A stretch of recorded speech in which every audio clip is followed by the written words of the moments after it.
hablar de algunos puntos de la anatomía de vías urinarias superiores. Ahí los tienen ya listos, lo que faltó. ¿Quién?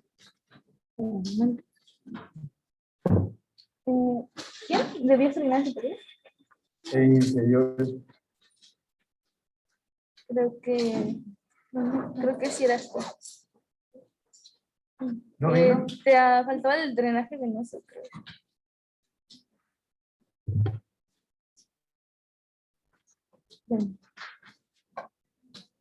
Bueno, puntos importantes que tenemos que completar del urinal es que la parte más alta de las vías urinarias superiores está compuesta por dos glándulas, que son las glándulas suprarrenales. Las glándulas suprarrenales, hablando de la histología, morfología, están compuestas por dos zonas. ¿Qué zonas tienen morfológicamente las glándulas suprarrenales?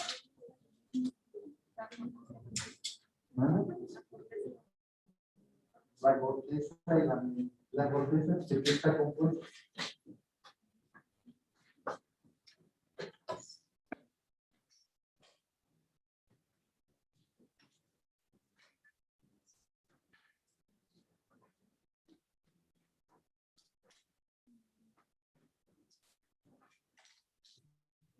¿Qué produce la corteza? A ver, ¿manden?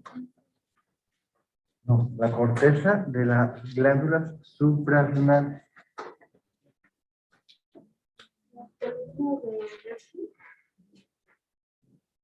¿De las glándulas suprarrenales? ¿Leyeron el tema? ¿Las qué? ¿Qué hormonas producen? Producen hormonas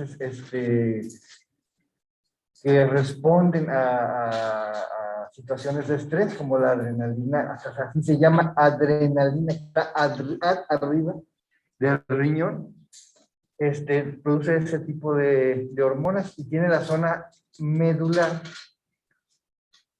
que se divide a su vez en tres zonas, en tres tipos celulares. ¿Cuáles son? Ajá, ¿y esas qué producen o a qué se dedican? La medular de los mineralocorticoides, la particular de los glucocorticoides y la reticular interna secretando andrógenos. Ok, entonces, esto es importante. ¿Qué irriga las glándulas suprarrenales? ¿Cuál es la irrigación de las glándulas suprarrenales?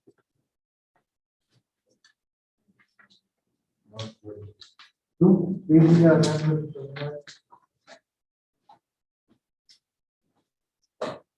La vesical, la aorta. Como diría un estudiante de medicina, la arteria cava. ¿Cuál es esta que irriga? No. No, la aorta nos irriga a todos el cuerpo, pero ¿qué ramas? La suprarrenal superior. No hay arterias superiores, hay ramas suprarrenales superiores que vienen de dónde. Eso ya lo vieron a un medito. Estamos repasando lo de la clase de ayer, que no se vio en la presentación de PowerPoint y ahorita lo estoy haciendo hincapié. Bueno, ya lo tienen que haber leído ayer, y ahorita ya es el tema pasado. Entonces, a ver, platiquen cuál es la irrigación. No, acuérdense, según yo, no. Aquí es, ¿qué es lo que es? ¿Qué es esto? Es una pantalla, no según yo. Esto es una pantalla. Y según tú, es una cortina para tapar el sol. Según él, es una cosa que puedes extender para ahí poner tu ropa a secar. Bueno, cada quien puede ser distinto, ¿no? Pero hay un punto en el que ¿qué es lo que es para todos? Y esto para todos es una pantalla. Para todos, ¿cuál es la irrigación de la suprarrenal? ¿Son las ramas adrenéticas y colinéticas? No, irrigación. Irrigación. Doctor, sería la arteria frénica, ¿no? Son ramas, la arteria se divide en tres. A la arteria frénica, ¿qué apellidos tiene?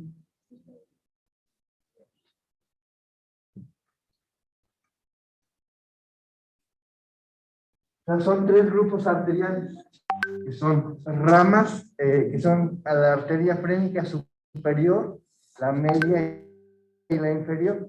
¿De dónde viene la rama? ¿De dónde viene la arteria frénica superior? ¿De dónde vienen sus ramas? Perdón, ¿qué les estoy diciendo? Son las arterias adrenérgicas superiores, medias e inferiores. Las superiores vienen de ramas de la arteria frénica, efectivamente. La superior viene de ramas de la arteria frénica.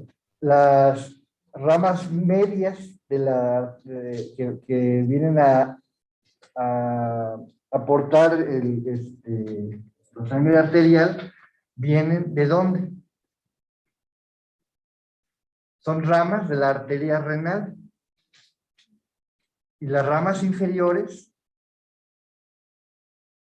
perdón, ya me estoy como ustedes, no sé qué, el oxígeno aquí del salón está. La irrigación arterial de la suprarrenal viene de tres grupos. Son tres arterias, las adrenales superiores, medias e inferiores. Y las superiores son ramas de la arteria frénica. Las medias son ramas directas de la aorta. Y las ramas inferiores, ¿de dónde vienen? De la arteria renal. Y su drenaje venoso es distinto en la arteria, en las venas, el sistema de drenaje venoso del lado derecho y del lado izquierdo. ¿Alguien sabe en qué consiste la diferencia? Y no es que alguien sepa, es que está en los libros, en el libro que quieran. La derecha es corta, ¿no? Mande, a ver, de uno, levante la manita, a ver, ¿cómo te llamas? ¿Yo? Sí. Ángel Iván. Ángel Iván, ¿por qué dices yo? Pues tú, pues mismo que yo. A ver, Ángel Iván, ¿cómo es el sistema de drenaje venoso de las suprarrenales? Bueno, es que lo que había dicho, Ya no eches rollo, ¿cómo es? sí, la vena renal izquierda es más. No, pero ¿cómo confluye? ¿Hay una rama, hay una vena por cada arteria? ¿Hay un grupo de venas por cada arteria? ¿O confluyen de forma diferente? ¿O cómo es?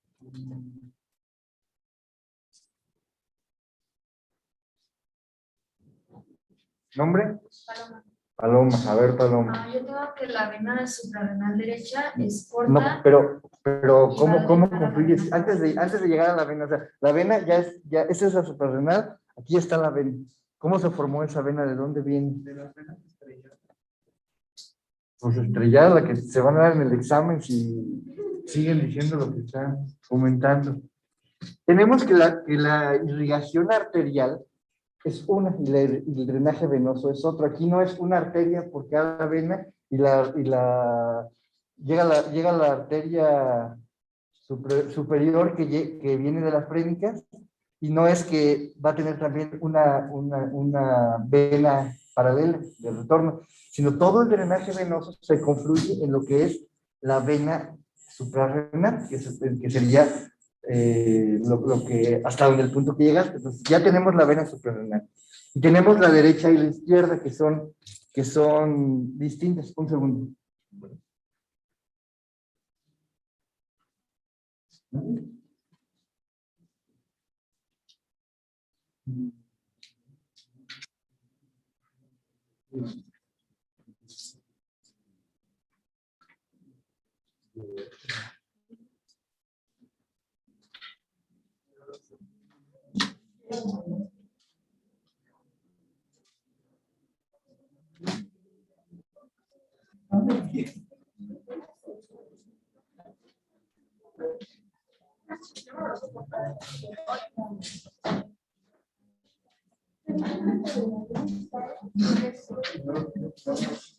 Nada más están localizadas ahí.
Pero no estamos seguros de eso.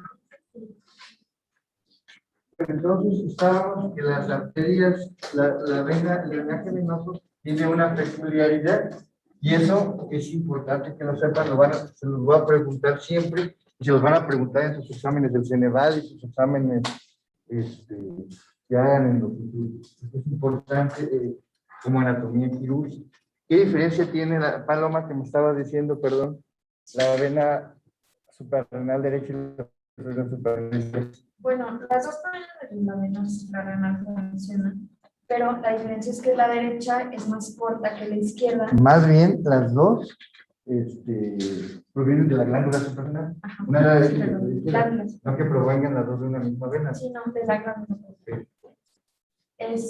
La derecha es más corta. ¿Con tus manos? ¿Quién te estás? Es que me estoy picando. Ahorita te pego. Ya. La derecha es más corta y llega a la vena cava inferior, mientras que la izquierda es más larga y frecuentemente se une con la frénica inferior y desemboca en la vena izquierda. No, la mayor parte de las veces desemboca nada más la pura vena suprarrenal en la vena renal izquierda. ¿De acuerdo?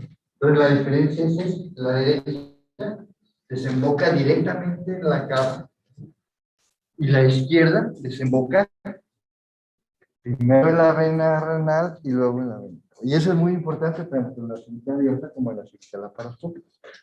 El drenaje linfático pues, va a los ganglios lumbares de la zona retroperitoneal. Las relaciones anatómicas de las glándulas suprarrenales, ¿cuáles son? Eso ya lo leyeron también. Hay cosas, va a ser una pausa, tanto para los que están en casa como para ustedes que están ahí. Hay cosas que hay que reflexionar y platicar con ustedes, como en filosofía, como en cosas de sociología, en política, pero hay cosas como es la anatomía, y no tenemos que darle muchas vueltas. No es tú qué piensas de la suprarrenal, ¿cómo es? No, ya está, ahí está, y no hay que darle mucha vuelta, no podemos ver que tú opines una cosa de la suprarrenal, que tú opines otra. Yo opino que la suprarrenal debería de estar irrigada por la arteria frénica superior media inferior, pero creo que no debería ser así, debería estar irrigada directamente por la aorta, porque es muy importante. Aquí no es de discutir, ahí está la anatomía, ahí está la fisiología, y nos han precedido todos nuestros grandes fisiólogos de 100, 150 años para atrás. No estamos aquí para debatirlos. Aquí en esta parte de la medicina es para entenderlo. Y aunque ustedes les dijeron en algunos lugares en preparatoria que las cosas no se aprendían de memoria, se entendían, una de las partes que tiene que aprenderse de memoria y entender es la anatomía y la fisiología. No, si se está aprendiendo los huesos del cráneo, lo único que tienen que hacer es aprendérselos y entenderlos. Ver un modelo en 3D, si quieren en la computadora, o si quieren algunos de los compañeros que colabore y les preste su cráneo y ¿cómo se llama? Lo mueven, le quitan el estenoides, el esmoides, lo arman, así como rompecabezas, lo entienden y se lo aprenden. Nada más, no es de que... Pues yo opino que el esmoides debería ser más grande porque tiene más derechos y es mujer y los derechos de las mujeres. Aquí no hay que opinar. Aquí nada más se lo tienen que aprender. Y ya está escrito en los libros. Entonces nada más nos tienen que leer y aprender los problemas en esta parte. Ya cuando veamos patologías puede ser que digan, oiga, yo estoy confundiendo con esta otra patología y parece esto, parece el otro. Podríamos discutir. Aquí no. Entonces se supone que esto ya lo leyeron. Yo aquí no les voy a dar nada nuevo, ni les voy a dar información nueva que no esté escrita en los libros. Sería muy bueno que aportáramos algo a la medicina que no estuviera escrito, pero por lo menos en anatomía no está todo escrito. Lo único que tenemos que hacer es leerlo. Y lo que estoy viendo es que ustedes no lo han leído. Y si no lo han leído, pues vamos a seguir avanzando sobre cimientos arenosos y esto se va a caer y van a llegar a terminar el curso de urología. Nada más van a pasar de panzazo y ese no es el objetivo es que sean los mejores.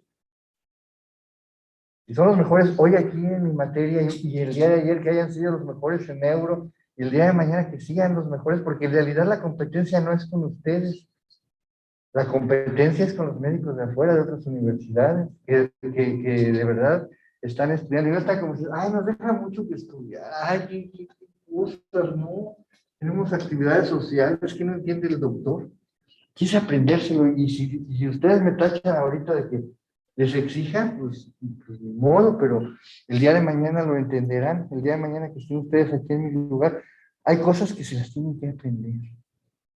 ¿Cómo pretenden ustedes saber la agregación del riñón si no lo estudian y se lo aprenden? No es nada más de leerlo y comprenderlo como una novela, esto es de aprendérselo. Entonces, me están haciendo pensar que tuviéramos que suspender, a ver, vayan, estudien otra vez y volvemos ya hablando al mismo nivel, porque si no, yo estoy hable y hable y hable, y por lo que veo, el compañero que dio la clase también hable y hable y hable, pero no entendieron nada, no asimilaron nada. Entonces, tiempo perdido para ustedes, para mí, me había quedado más rato con mi paciente, hoy tengo que regresar a darle unas recetas, me había quedado más rato, pero no, opté por primero venir con ustedes a la clase. Entonces, no sé qué hicieron ayer en la tarde o al mediodía, pero lo único que tienen que hacer es estudiar. Los papás se encargan de lo demás. Entonces, vamos a cuestionarnos, a ver, vamos a retomar el curso de uronefro, o nada más vienen aquí por una calificación. Si es por una calificación, con toda confianza, díganos, y ya yo veré si se las doy, cuánto se las doy ya para que ya se vayan a descansar a su casa. Pero si están aquí es porque están comprometidos a estudiar y entender todo. Y a cuestionarme, oiga, doctor, a ver, usted dijo que hay tres ramas. Hay libros que tienen algunos conceptos un poco diferentes, por ejemplo, la escuela francesa, la escuela inglesa, en algunas descripciones anatómicas. Oiga, yo vi que aquí le decían a esta estructura con este nombre y acá lo veo con ese otro nombre, porque lo podemos platicar y lo podemos debatir. Pero si ustedes no leyeron nada, yo les digo que el riñón tiene forma de balón de fútbol, van a decir, es que el riñón tiene forma de fútbol. No, oye doctor, no, yo leí que tiene forma de frijol, y en el otro libro decía que tenía forma de judía, que yo nunca conozco una judía, más que las personas como judías, pero no sé cómo sea una judía, pero bueno, me imagino que es un frijol de por allá. ¿Sí me explico? No podemos estar avanzando nada más a hablar. Yo no se los puedo, o sea, yo no tengo un chip para decirles, a ver, métanse esto en la cabeza. Esta información aquí, este chip se lo meten aquí y ya con eso saben. No, esto es de leerlo. Y estamos aquí para que lo que hayan leído, lo que se hayan aprendido, lo compartamos y lo debatamos. Y entonces en la exposición de clases se es para que se les quede más grabado. Y si alguien tuvo una duda, porque a veces pasa, oiga, yo no entendí esto de las relaciones de la suprarrenal, ¿cómo que por arriba el hígado y por arriba? O sea, no entiendo. Ah, mira, es esto por esto, y lo podemos practicar. Pero si ustedes no leyeron nada, ¿qué me van a preguntar? Yo quiero que me pregunten, yo quiero que me cuestionen. Yo que me digan, ¿sabe qué? Yo leí esto en tal libro y esto en el otro libro, que lean 2, 3 textos, pero no así. Porque así vamos a seguir avanzando y para nada. Y yo creo que no solo es aquí, seguramente eso también es con el doctor Garza y con los otros médicos que van a estar, y así de verdad no tiene sentido. Entonces, ya habiéndoles dicho lo que yo pienso acerca y lo que es acerca de la anatomía, díganme quién leyó algo de anatomía para ya poder proseguir con la clase. A ver, ¿tú cómo te llamas? Jocelyn. ¿Jocelyn o Jocelyn? Jocelyn. Dinos, ¿qué leíste tú de las suprarrenales? Ya hablamos de la irrigación, de la inervación y del drenaje venoso. ¿Qué más nos puedes decir de las suprarrenales? De ambos riñones. Y son distintas las relaciones entre el riñón derecho y el izquierdo. ¿Cómo es el derecho? El derecho es un poco más pequeño. No, las relaciones de la suprarrenal derecha. Una es un poquito más cóncava y la otra un poquito más triangular. La derecha es más triangular, tiene forma triangular y está arriba de la vena renal, está la suprarrenal, y por arriba está, y por debajo del hígado. O sea, la suprarrenal está entre la vena suprarrenal y perdón, la vena renal y el hígado. Y la izquierda, ¿qué diferencia tiene? Se encuentra el vaso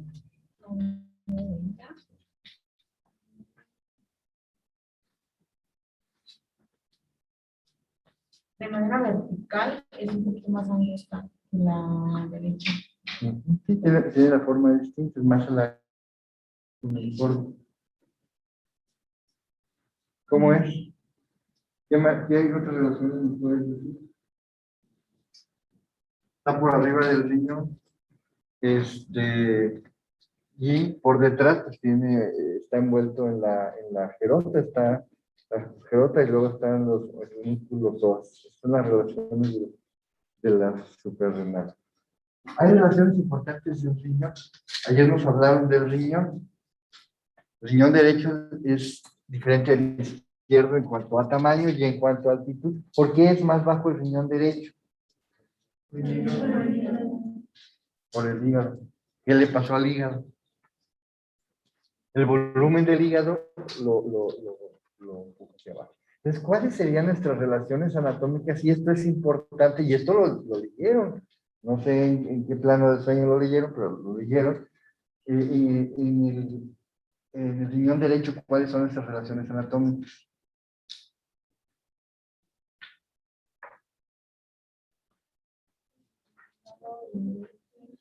¿Mande? Las relaciones de los riñones cambian sobre todo en la cara anterior. En la cara posterior están los riñones, acuérdense que tienen un ángulo de 30 grados de arriba abajo y de adentro hacia afuera, y están recargados sobre el retroperitoneo, sobre los músculos óseos. Por detrás no hay mayor diferencia, pero por delante hay diferencias entre un lado y otro. Y esto es importante desde el punto de vista quirúrgico. ¿Qué diferencias tenemos en el riñón derecho? ¿Cuáles son nuestras relaciones en el riñón derecho? A ver, nombre y... Adelante. A ver, Adela, ¿cuáles son nuestras La relaciones? cara anterior en el derecho está en relación con las glándulas suprarrenales, con la cara inferior del hígado, la segunda porción del duodeno, la vena cava inferior y la flexura hepática del colon. ¿Y el izquierdo? Sí, a ver, o sea, no se trata de que lo lean, se trata de que la gente lo lea. Sí, se apunta. Por eso, pero apuntes, eso acá lo tienen que tener. Eso es importante que hagan apuntes, pero el apunte para que les ayude a aprendérselo. Pero esto es aprenderse, no es. Yo sé que en algunos en muchos puntos de su educación, y estoy de acuerdo, les dijeron, no se aprendan las cosas, entiendan, léanlo y comprendan y debatan. Pero hay puntos, como es la anatomía, ¿cómo de aprender?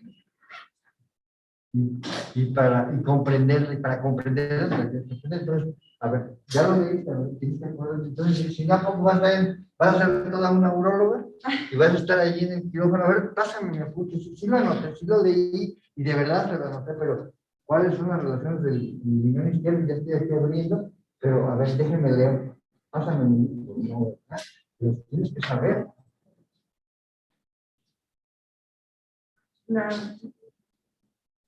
¿Quién las sabe? Levanten la mano, si la saben, levanten la mano. A ver, ¿cómo te llamas? Denise.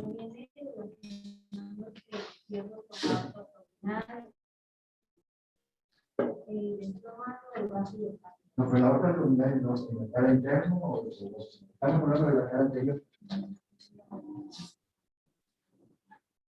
¿Dónde?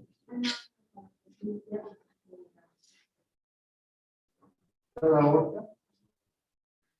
Está hablando de la izquierda, está la otra. Está el niño. La cara interna del niño. La otra. La cara anterior. Hace relación con el estómago, hace relación con el páncreas, con la parte superior del riñón, hace relación con el páncreas. El polo superior del riñón se relaciona con la cara inferior del vaso.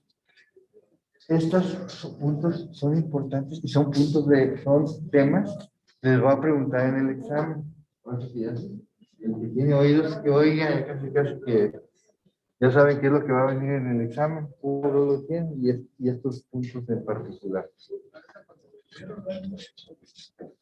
Otro punto que nos quedó pendiente eran los ureteros, donde venía la irrigación, ayer la platicamos, el drenaje venoso, el linfático. Luego hablamos de la vejiga, tenía unos aportes arteriales que venían de diferentes partes, pero principalmente de la hipogástrica, y luego el drenaje venoso lo comentamos ayer. Vimos ayer la próstata, empezamos a verla. No, ¿verdad? No, hoy la vamos a ver. Y en la vejiga, ¿alguna otra característica? ¿Cuál es el epitelio de la vejiga? ¿Mande?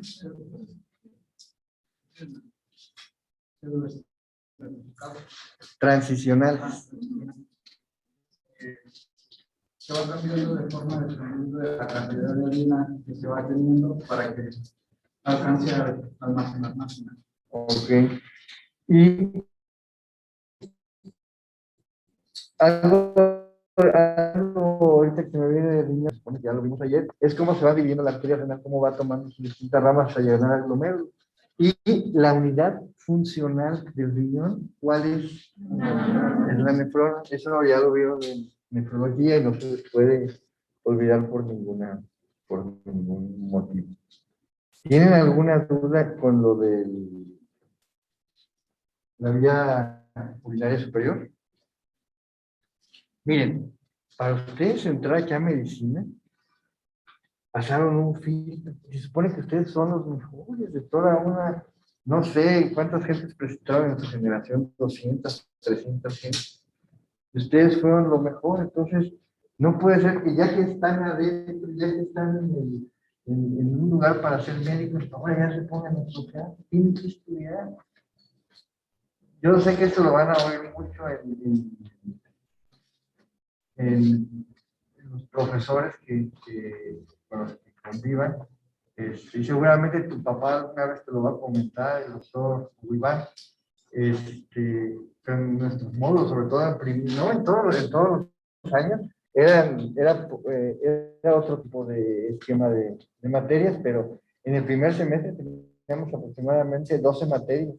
No era como aquí, que tienen el módulo de urología y el módulo de urología, 2, 3 maestros, eran 12 materias. Y cada materia no les importaba a los demás. Yo para mañana me trae los 5 capítulos del libro de fisiología, y los vamos a revisar y los traes resumidos y punto. Y el de morfología, el de histología, para mañana me traes otro tema. Y el de anatomía, para mañana me traes otro tema. Y el de psicología, para mañana otro tema. Y el de sociología, para... Y no era de que, ay, doctor, es que no tuve tiempo. No, ahí tenías que tener tiempo. Entonces, ahorita, básicamente, llevan una materia dividida en submaterias. La verdad lo están teniendo bien fácil, aprovechen. Les queda mucho tiempo libre. Y el tiempo libre es estudiar, no es otra cosa más que estudiar. Olvídense si tienen novia, novio, novie, lo que sea, pero pónganse a estudiar. No puede. Ay, es que yo estudio muy bien con mi novio, con mi novio. No, pues olvídalo. O sea, tú ahorita te vas a dedicar a estudiar. Si no, de verdad, no sé no sé si seguir con la clase o no, porque si no leyeron el tema, el que haya preparado la clase, pues no vamos a estar hablando como perico y puede ser que yo le entienda algo y los demás nomás van a estar, ok, hay una próstata, hay un testículo, interesante, pero no van a saber de qué porque no lo han leído. El objetivo de venir aquí es de que ya lo leyeron. Yo no les voy a decir nada nuevo. Eso ya tiene años, más de 100 años que se estudió la anatomía y que se plasmó en libros. Han surgido algunos pequeños cambios en cuanto a la forma de verlos, pero son muy pequeños como para que no los entiendan. ¿Quién estudió vías urinarias inferiores? ¿Quién más? ¿Cómo te llamas? Jocelyn. Ok. ¿Quién más? ¿Cómo te llamas? Denise. ¿Quién más? ¿Cómo te llamas? Julieta. ¿Quién más?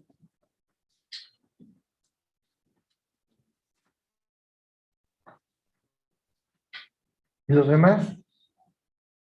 ¿Hicieron su resumen? Pues entonces el resumen, pues, me imagino que es que no es nada más el resumen es como parte de algo para que estudien, o sea, leen, hacen el resumen, luego vuelven a leer el resumen y ya digo, ya son 3 veces las que se les dan una pasada y aquí les damos la otra pasada, pero si nada más hicieron el resumen o nada más les pasaron el resumen, ¿qué sentido tiene?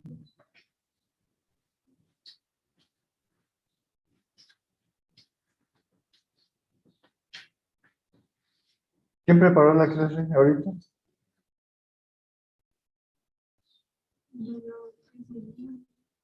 Ujú.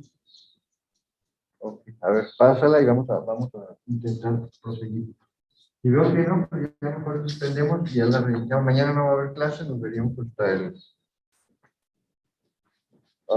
espérense. Bueno, ahorita les comento.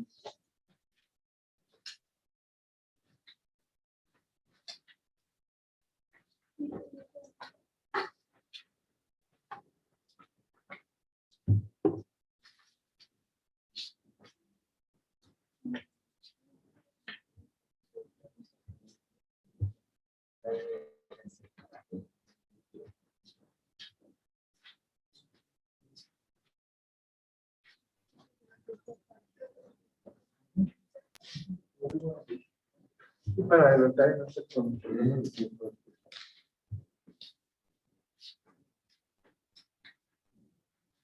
Entonces vamos a hablar sobre el resto de los órganos de las vías urinarias inferiores. Uno de ellos, me imagino que el primero que vamos a ver es la uretra, la próstata. Ya ayer lo habíamos empezado a ver, lo vamos a repetir y a repasar. ¿Qué me pueden decir de la uretra? Ayer lo vieron. Tanto los que están en casa como los que están aquí. Alguien dígame algo de la uretra de lo que leyó. Pues es el conducto por el cual baja la orina de la vejiga ya afectada del cuerpo, ya sea por el abdominal masculino o la misma. Ajá. Y luego, ¿qué más? ¿Qué longitud tiene? ¿Qué tipo de epitelio tiene? Es urotelio y tiene una longitud de aproximadamente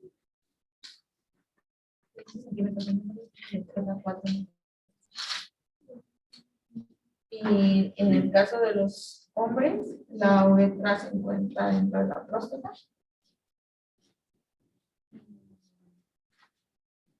Tiene movimientos peristálticos para los niños. Este va a ser la orina. Ajá. Los movimientos peristálticos van disminuyendo con la edad.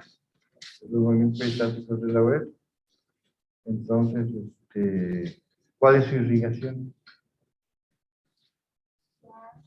Ramas de la arteria vesical. En cuanto a la uretra prostática, y la uretra membranosa y la uretra vulvar, esas, ¿quién los irriga? Son ramas de quién. Imagino que todo esto aquí no los vas a decir tú, así que adelante. Bueno, entonces como ayer ya habíamos empezado un poco, pues en los hombres se extiende desde el cuello, de la vejiga hasta la extremidad del pene, que sabemos que tiene doble función, aparte de sacar o excretar la orina, pues también por ahí sale el semen. Su división topográfica, pues era la porción preprostática, aunque esa casi mucho no la toman en cuenta. Es más la uretra prostática, donde se encuentra el folículo seminal, la membranosa, y donde va a haber pliegues longitudinales, y la esponjosa, que va a ser la más larga, y ahí se van a encontrar lagunas uretrales. Les puse entre paréntesis, pues más o menos la longitud, porque al menos en donde yo lo saqué, que fue en la Target, decía que aproximadamente eran 16 centímetros, pero por ejemplo encontraron otros donde era 20, ¿verdad? Entonces, ya que les comenté antes de las porciones, aquí más a detalle, la prostática, pues la uretra en su pared posterior lo tiene saliente, medio y alargado verticalmente. Esta eminencia es ancha y muy prominente. La esponjosa pues está surcada por pliegues longitudinales que pues tienen una reacción de la mucosa que hace desaparecer. Por eso les puse como las flechitas, que era como lo más representativo de esa zona. Y pues aquí. Entonces, la dirección o el trayecto pues va a ser que desciende verticalmente por la próstata y entra en el cuerpo esponjoso del pene. Inferiormente a la sínfisis púbica, tiene dos curvaturas y está flácido el pene, pues la anterior se le va a denominar como la uretra móvil, porque pues como va a tener las erecciones y así, pues por eso va a ser la móvil. Y de hecho dice que desaparece cuando justamente el pene está en erección. Y acá se los marqué con una flechita. Luego está la posterior y a esa se le va a denominar la uretra fija, porque pues sin importar la erección, pues ahí ya no se mueve.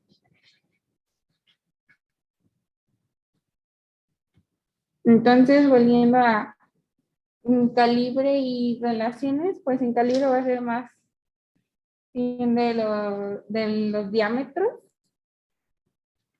de dilatado, pues va a ser variable. Existen 3 dilataciones y 4 segmentos estrechos. Las 3 dilataciones, pues, es la prostática, la vulvar y la balánica. Y los segmentos estrechos, pues va a ser el orificio externo de la uretra. Bueno, vamos a ir de abajo hacia arriba. Luego la porción esponjosa, la membranosa y pues ya más arriba el cuello de la vejiga urinaria. Y ya. Luego en la relación de la porción prostática, pues la uretra puede marcar un canal en la cara anterior de la próstata, pues está rodeada por el tejido glandular, aunque pues solo forma una delgada capa anteriormente del conducto. Y pues también puede estar cruzada oblicuamente de superior a inferior y un poco de anterior a posterior. Ahora en la relación de la porción membranosa, pues está rodeada por la membrana perimetral y por el músculo del esfínter y por el músculo del esfínter externo de la uretra. Entonces, por medio de este músculo y de la fascia de la uretra va a tener pues, estas relaciones. Después, ya en la porción esponjosa, la uretra se interna oblicuamente en el cuerpo esponjoso del pene y entra en contacto con la pared inferior de la uretra. Y bueno, ya aquí en la constitución anatómica, pues está compuesto por 3 túnicas concéntricas o 3 capas, por así llamarlo. Va a ser la mucosa, la vascular y pues la mucosa vascular y musculares. Entonces en la mucosa, pues ahí se va a, diferenciar porque ahí van a estar presentes las glándulas uretrales. En la vascular, pues va a estar el cuerpo esponjoso, que pues justamente es eréctil, y en la muscular, pues va a haber fibras longitudinales y circulares. Y también va a presentar 2 tipos de esfínter, el interno y el externo. El interno, pues, es un anillo de fibras musculares lisas y pues está situado en la uretra debajo del cuello vesical. Va a ser involuntario. Y ya el externo pues va a estar formado por las fibras musculares estriadas y por ende pues ese sí va a ser voluntario. Estas fibras musculares van a rodear de forma circular pues la uretra membranosa y va a cubrir la próstata.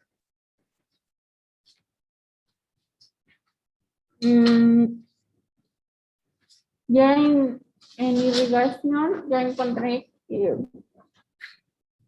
tenían que ver las arterias de la porción, en la porción prostática, pues van a estar las ramas de la arteria vesical, como ya había mencionado el doctor, la arteria vesical inferior y la recta media, que ayer fue, creo que, la pregunta para el punto. Y luego va a estar en la porción membranosa, pues va a estar implicada la arteria rectal anterior, la del bulbo del pene y la rama vesical anterior de la arteria pudencia interna. Y ya en la última parte, en la porción esponjosa, pues va a estar la vena dorsal profunda del pene y lo que compone el plexo venoso prostático y seminal. Y puse un pequeño video que resume todo lo que les acabo de decir. Pero creo que está muy bien.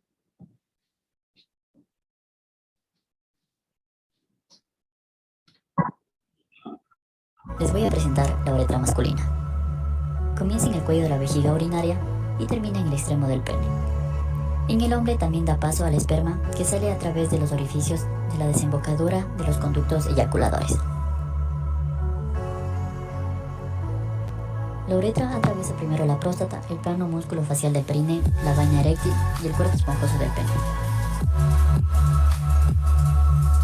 Desciende verticalmente por la próstata y entra en el cuerpo esponjoso del pene, inferiormente a la sínfisis púbica. Cuando el pene está flácido, describe 2 curvaturas. La anterior es una concavidad inferior y posterior, su vértice es el ángulo prepúbico. Esa curvatura desaparece cuando el pene está en erección y se denomina uretra móvil. Posterior. Es cóncava superior y anteriormente. Se extiende desde el cuello de la vejiga hasta el ángulo uretral prepúbico. El vértice de este ángulo es el ángulo subpúbico. Esta curvatura es fija y se denomina uretra fija. En su porción prostática mide alrededor de 25 a 30 milímetros. En su porción membranosa mide de 12 milímetros. En su porción esponjosa mide 12 centímetros. Es desigual, presenta 3 segmentos dilatados y 4 segmentos estrechos. Los segmentos dilatados son 3. El glande, que es la fosa navicular de la uretra, la altura del bulbo del pene, que es el fondo del saco vulvar, y la porción prostática es el seno prostático. Sus segmentos estrechos son 4. El primero es el orificio externo de la uretra, que mide 7 milímetros. Su porción esponjosa, la porción membranosa y el cuello de la vejiga urinaria. Es rojiza en el sujeto vivo. Presenta 3 porciones: porción prostática, porción membranosa y porción esponjosa. En su parte posterior presenta una saliente media y alargada verticalmente, denominada colículo seminal. Es ancha y prominente. Mide alrededor de 10 a 15 milímetros y 3 milímetros de altura. Tiene pliegues longitudinales que desaparecen cuando el conducto se distiende.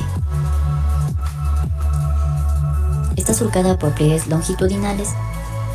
Su constitución es por 2 capas, capa muscular y capa mucosa. En su porción prostática, tiene ramas prostáticas de arterias vesical inferior y recta media. En su porción membranosa tiene arteria rectal anterior, arteria bulbo del pene, rama vesical anterior de la arteria pudencia interna, y la última porción es la esponjosa, que tiene una vena dorsal profunda del pene, un plexo venoso prostático y seminal. Tiene un plexo hipogástrico inferior, un romo muscular del nervio perineal y el nervio dorsal del pene. Y bueno, esa es la primera parte. Hasta aquí van bien.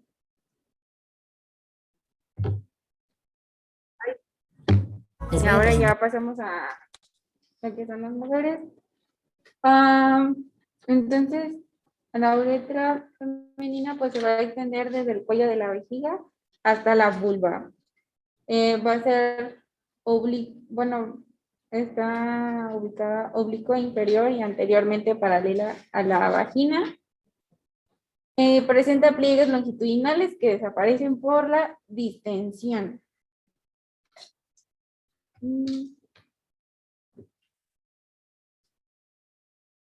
Aquí las relaciones.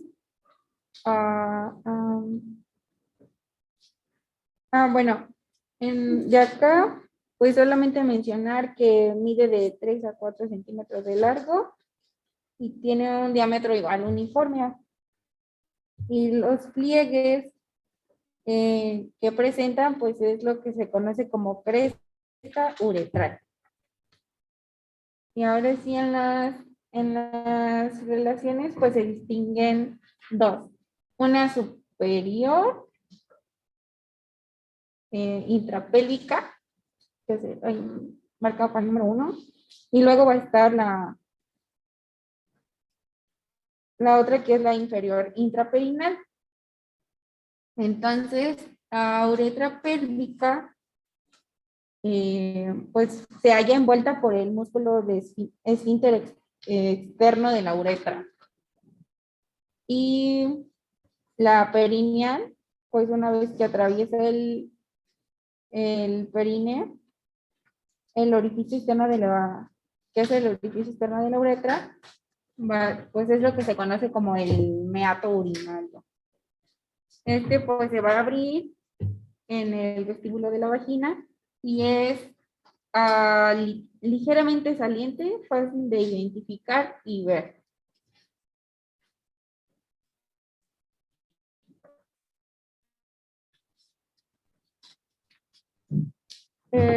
Aquí en la uretra perineal, pues es lo que les acabo de mencionar. Nada más. Y ya en la constitución anatómica, pues va a tener el esfínter estriado. Bueno, Para empezar, pues va a ser muy similar a la del hombre, de que va a tener una capa muscular y una mucosa. Nada más que, bueno, aquí no va a estar la venosa, pues porque por ahí nosotros nos sacamos lo del semen, ¿verdad? Nada más es la única diferencia. Entonces, en la capa muscular, pues va a estar compuesta a su vez por otras dos capas, que va a ser una interna de fibras longitudinales y otra externa de las fibras circulares. Entonces, la última pues se va a engrosar alrededor de la parte inicial de la uretra y forma el músculo esfínter liso. Y por otra parte, el estriado pues puede ser traumatizado durante los partos difíciles.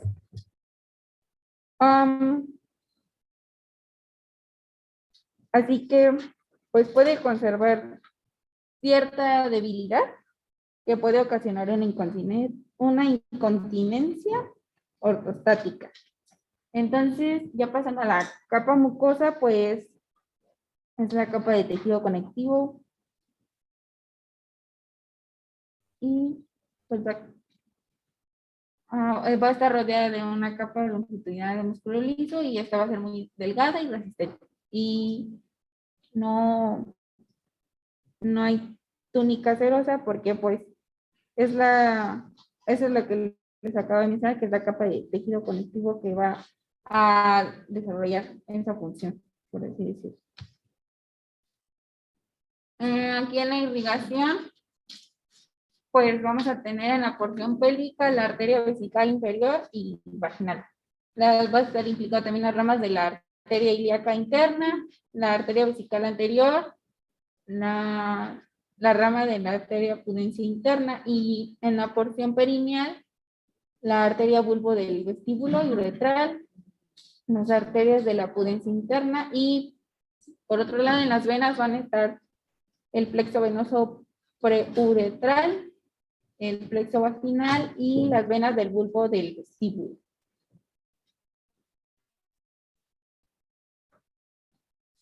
Y ahora pues pasamos a lo que son algunas de las glándulas anexas, que va a ser la próstata en el caso de los hombres.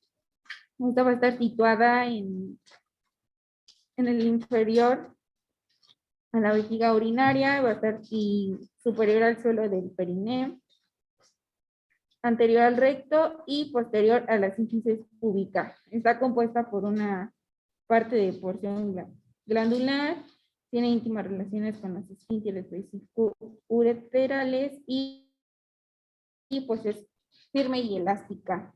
También, pues obviamente forma parte de los órganos genitales internos masculinos. Esta pues se va a desarrollar en la pubertad y a partir de los 50 años va a sufrir una involución fibrosa.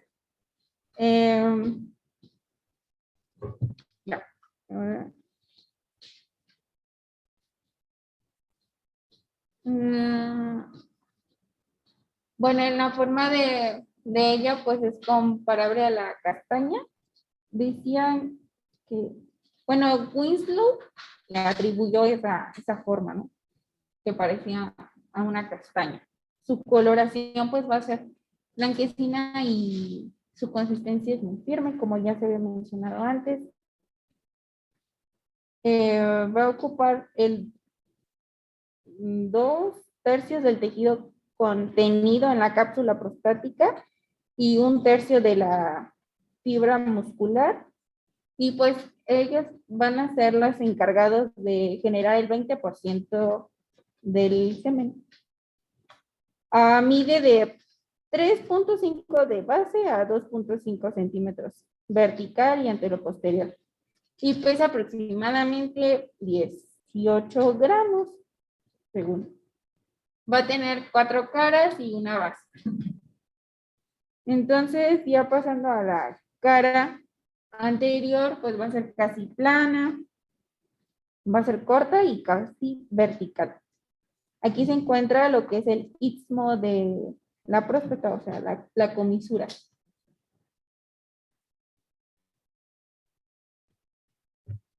Luego, en la cara posterior, pues esta va a ser la más larga, triangular, ancha y arriba va a estar triangular y ancha arriba y se va a ir estrechando hacia abajo. Así. Y luego ya las caras inferolaterales pues van a ser oblicuas hacia abajo y medialmente en sentido vertical.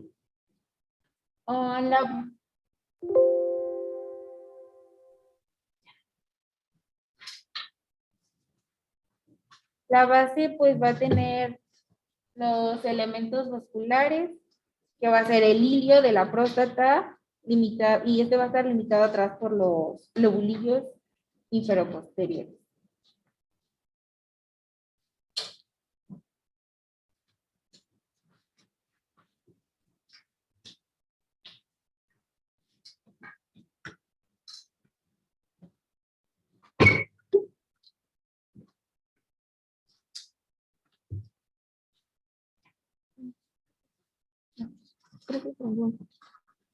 Sí, ya aprendí.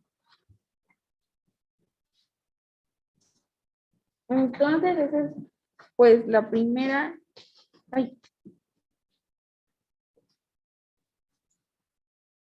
Aquí en la irrigación, pues van a proceder de las ramas prostáticas, de las arterias vesical inferior y la rectal media.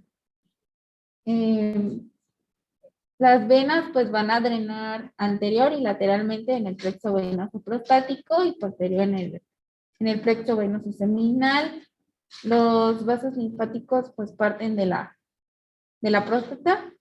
De esta red nacen pues varios colectores que forman pedículos, los cuales son 4, que es la ilíaca interno, ilíaco externo, posterior y el inferior.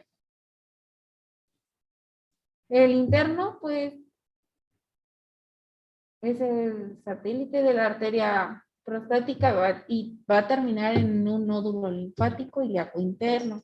El externo, pues, está formado por un colector tributario de un nódulo linfático ilíaco externo y el posterior va a drenar a los nódulos linfáticos sacros laterales y en los de promontorio, y al final ya el inferior va a llegar a un nódulo linfático ilíaco interno siguiendo la arteria pudenda interna.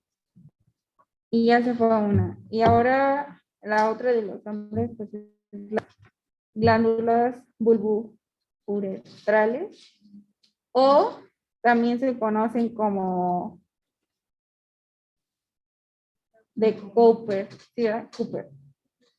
Entonces, se van a encontrar separadas del bulbo del pene por la membrana perineal y pues van a ser pequeñas masas glandulares del grosor de un hueso de cereza. Y ya bueno, de aquí no encontré tanta información, pero en irrigación, pues, también la arteria uretral, al igual que la arteria del bulbo, pues ambas son originadas de la pudenda interna. Y la vena que va al plexo prostático vesical es la que se conoce como Santorini.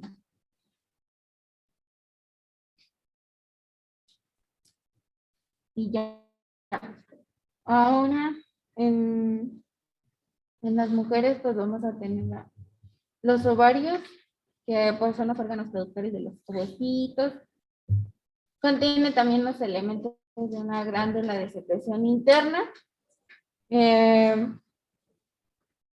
Por su secreción interna asegura los caracteres de la feminidad y por su secreción externa elabora ovocitos primarios y secundarios. Los ovarios van a medir entre 3.5 centímetros de altura y 2 de ancho y 1 de espesor. El peso va a disminuir de acuerdo a la primera menstruación. Y el ovario pesa de 7 a 8 gramos y su consistencia es firme.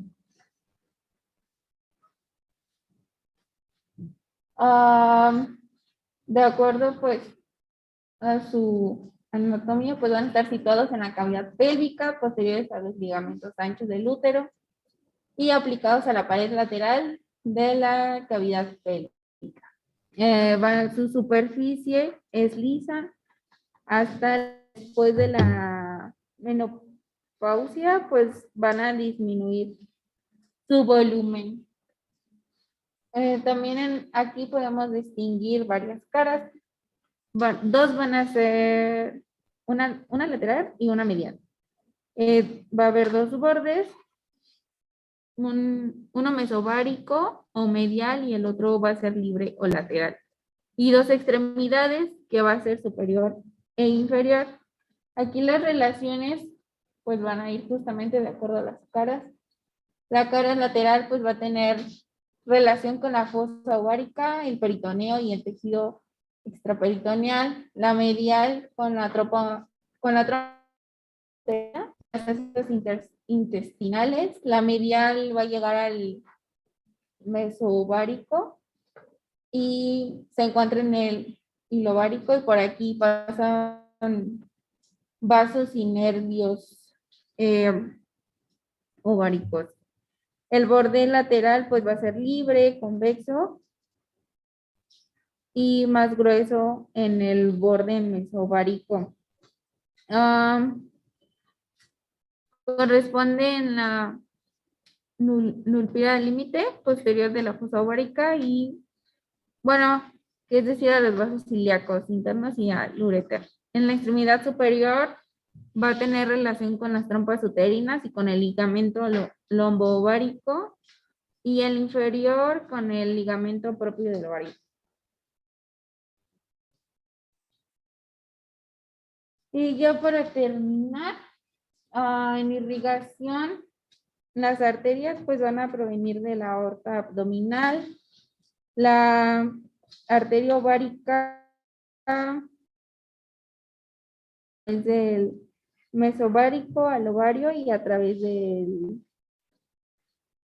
del mesosalpinx para irrigar pues justamente la trompa uterina y también las ramas ováricas y tubáricas se anastomosan con las ováricas y tubáricas de la arteria uterina.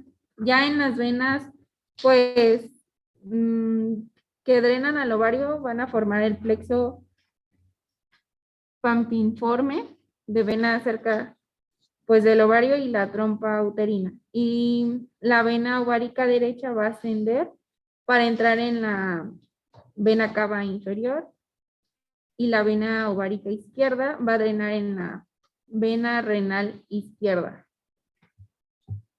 Y ya. Pues. Okay. Los que leyeron, ¿les quedó alguna duda?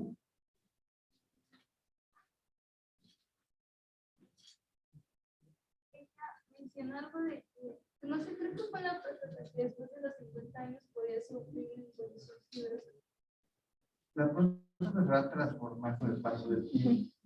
Inicialmente tiene un tamaño pequeño y posteriormente va a ir creciendo. Imagínense que la próstata en los pacientes jóvenes, lo que corresponde a la zona central, es más o menos, o sea, 1 milímetro. Esa zona de 1 milímetro va a ir creciendo, y 1 milímetro, y lo que es digamos, el parénquima prostático en ese momento sería el 90% de su volumen. Con el paso del tiempo, la zona que era 1 milímetro, que era la zona periférica y la zona central, van a crecer para transformarse en el adenoma prostático, que es el que va a obstruir la salida de orina en los pacientes mayores. esa adenoma va a crecer tanto que lo que era la cápsula inicialmente la va a ir comprimiendo hasta que la cápsula va a quedar ahora invertida, va a quedar ahora muy delgadita. Imagínense una toronja, lo que es el adenoma serían los gajos, y lo que es la cápsula es lo que es la cápsula. Va a ir creciendo con el tiempo, va a producir trastornos de la misión, que lo vamos a ver en el área de evolutiva y de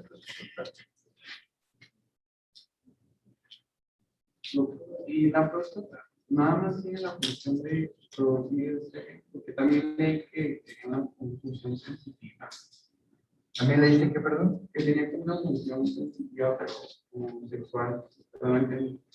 Bueno, la próstata, como todo órgano, tiene inervaciones sensitivas. Tiene que ver en cuanto al orgasmo, a las secreciones que se producen durante la relación sexual. Pero su principal función es producir lo que es la antigen prostática, que se encarga de la disolución del coágulo seminal para que pueda pasar los espermatozoides a través del cuello y llegar a las trompas y secundar ¿cómo se llama? El óvulo. Pero esa es la principal función de la próstata. Pero patología, pues vamos a tener patologías principalmente en relación a su obstrucción y al cáncer de próstata, que lo vamos a ver como temas separados.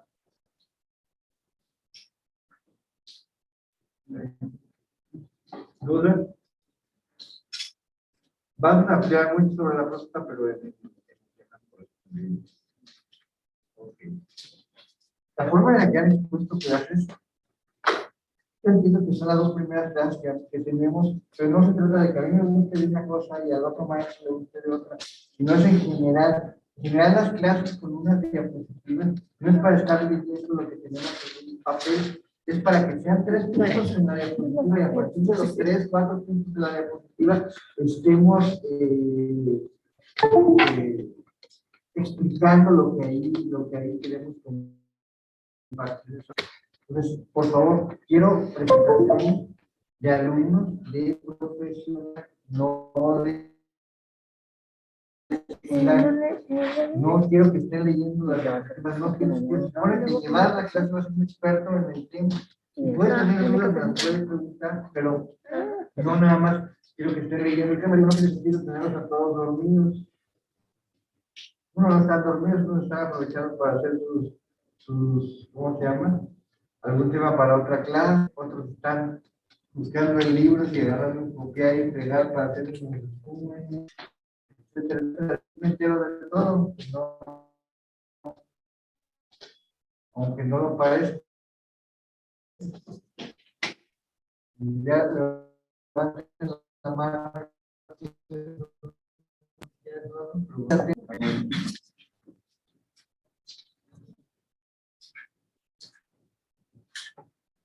Voy a traer alguna muestra para que puedan reportar esta elaboración. Bueno, pues muy buenos días. Yo les voy a hablar un poquito sobre las malformaciones congénitas de las vías urinarias. Más que nada me voy a enfocar en lo que es la epidemiología, también un poquito de la etiología, los estudios de diagnóstico y un poquito sobre la fisiopatología de cada una de las malformaciones y también un poco del tratamiento. Bueno, pues podemos definir las malformaciones congénitas urinarias como un grupo de alteraciones adquiridas en el desarrollo del embrión.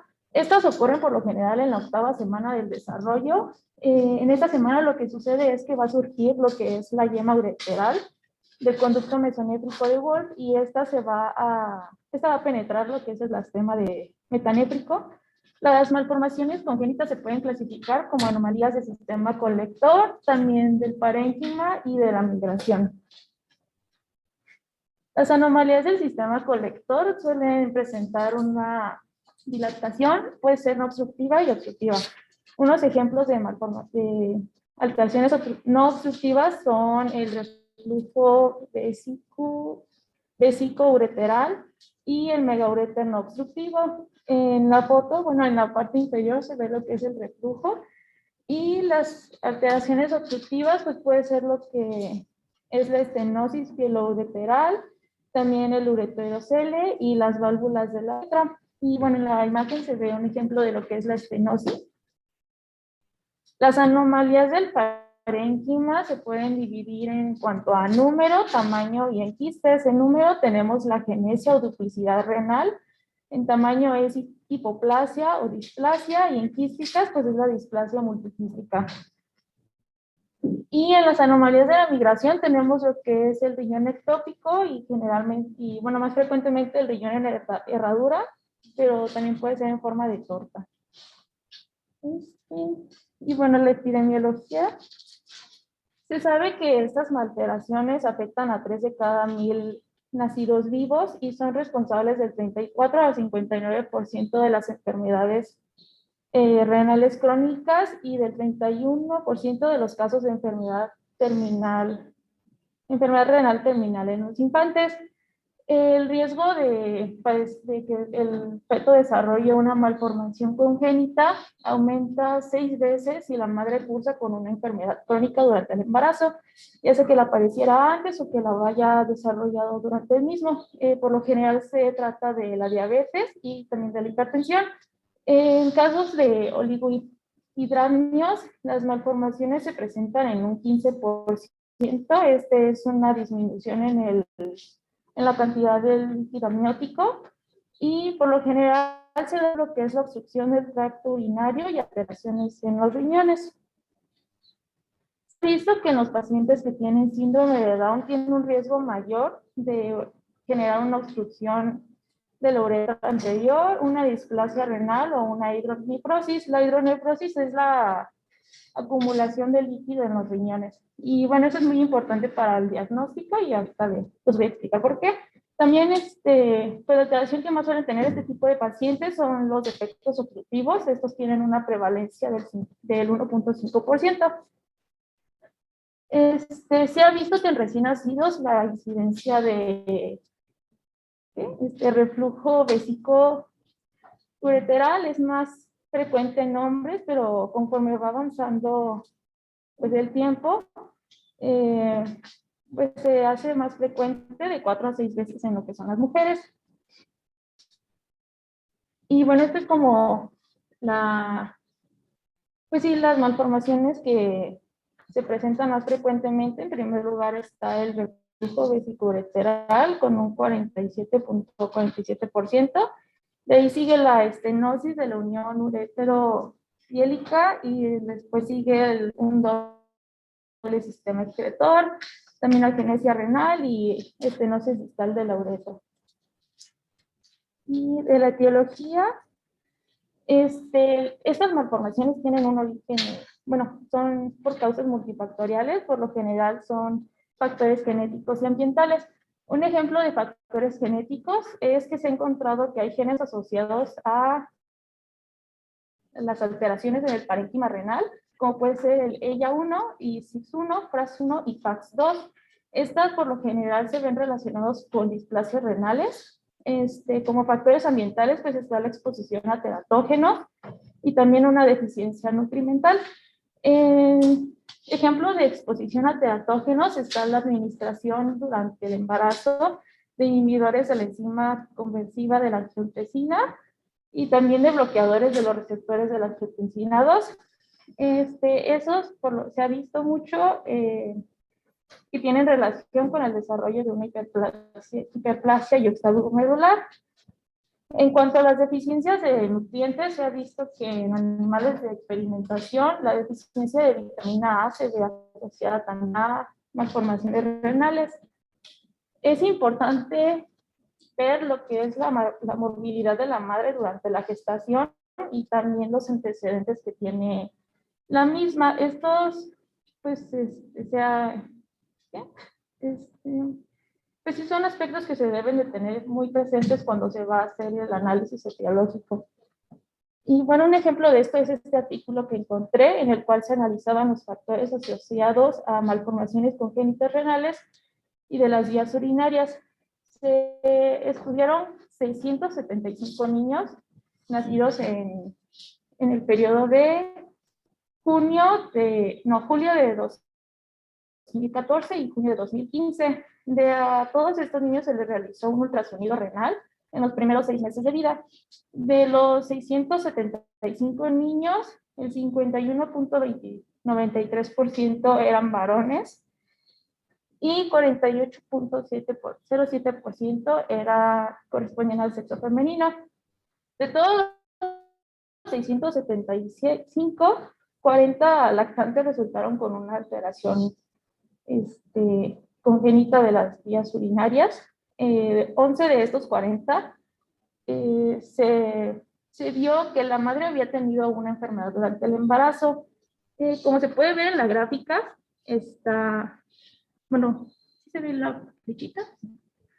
Está lo que son, en azul clarito están los niños que nacieron sin ninguna malformación en las vías urinarias, y en azul más oscuro los niños que nacieron con alguna malformación. De todos esos niños, se vio que 6 la madre había tenido una enfermedad, 4 habían tenido 2 enfermedades y solamente se presentó un niño en el cual la madre había presentado 3 enfermedades.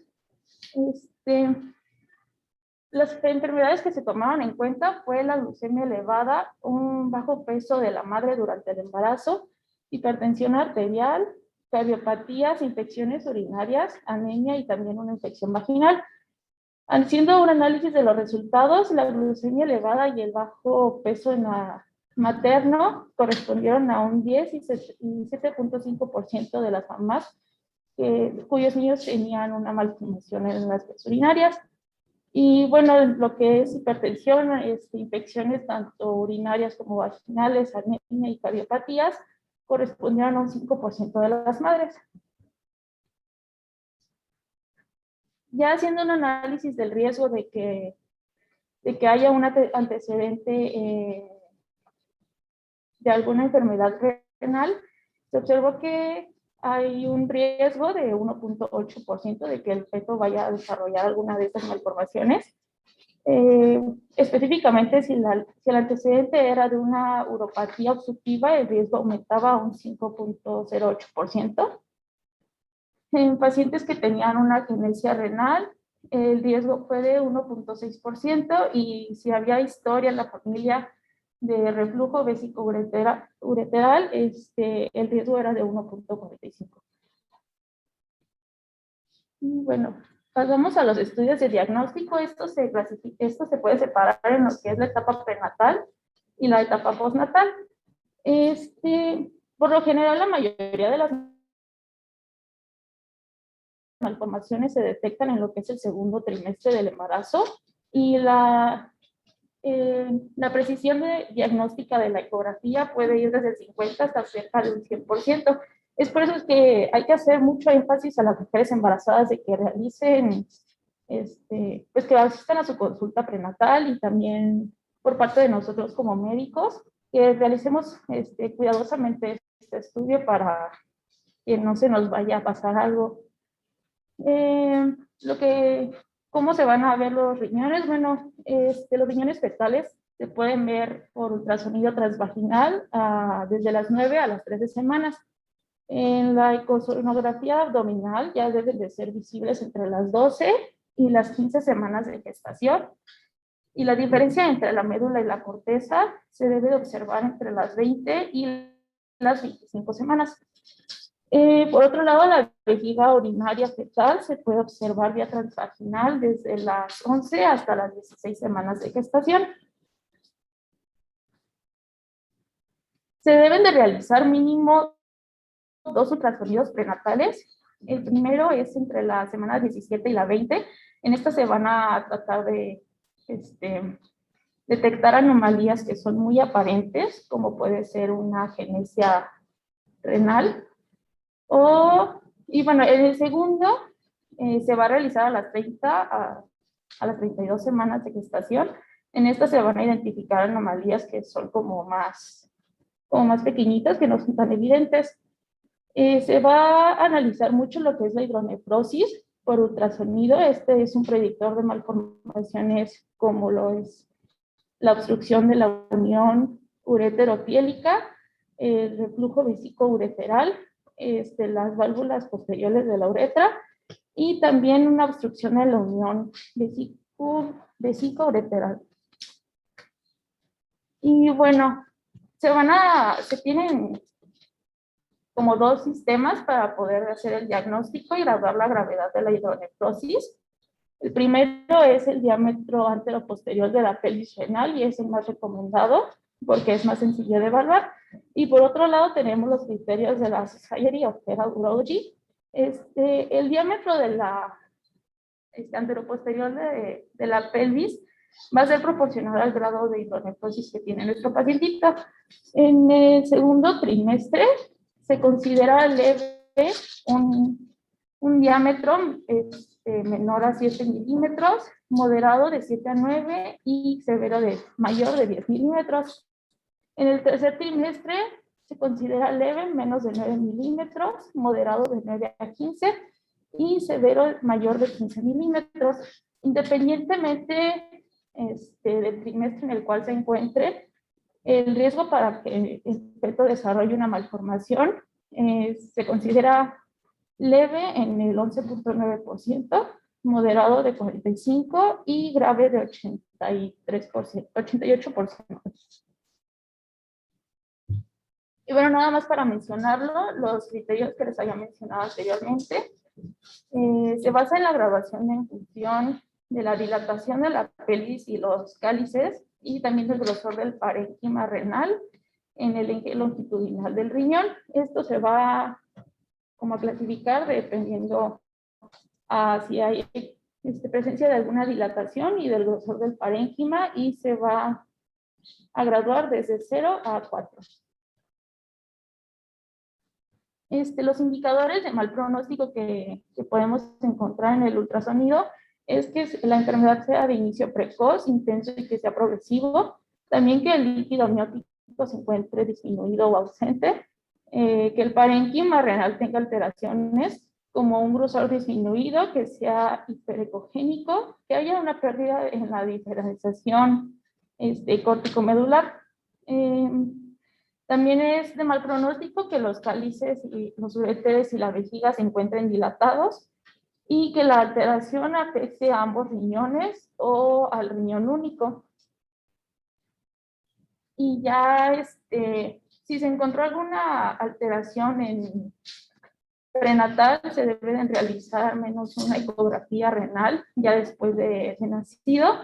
Y si se encuentra alguna alteración, pues se puede realizar una cistouretrografía miccional sellada y también pruebas de medicina nuclear.